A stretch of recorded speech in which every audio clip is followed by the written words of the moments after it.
you so much.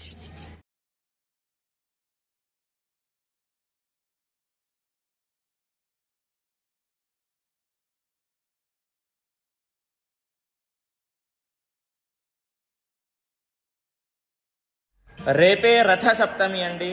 అనగా 16 ఫిబ్రవరి 2024 శుక్రవారం నాడు ఈ యొక్క రథ సప్తమి అనేటటువంటిది వచ్చింది. కాబట్టి చాలా మందికి తెలియదండి.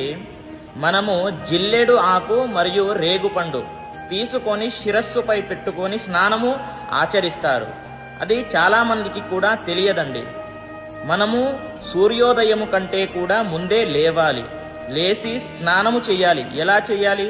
జిల్లెడు ఆకు మరియు రేగుపండు తలపై పెట్టుకొని స్నానము ఆచరించాలి. అది సూర్యోదయం కంటే కూడా ముందు లేచి తర్వాత సూర్య భగవంతునికి ఆహ్వానించాలి.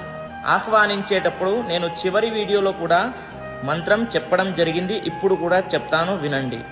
ఓం సూర్యారిష్టేతు సంప్రాప్తే సూర్య పూజాంచ కారయేత్ సూర్య ధ్యానం ప్రవక్ష్యామి యజమానస్య ఆత్మపీడోపశాంతయే అనేటటువంటి మంత్రాన్ని చదువుకొని ఆహ్వానించండి. మరియు మీకు ఏదైనా కోరిక ఉన్నట్లయితే అక్కడే స్వామివారి ముంగల కోరుకోండి. స్వస్తి సర్వే జనాః సుఖినో భవంతు.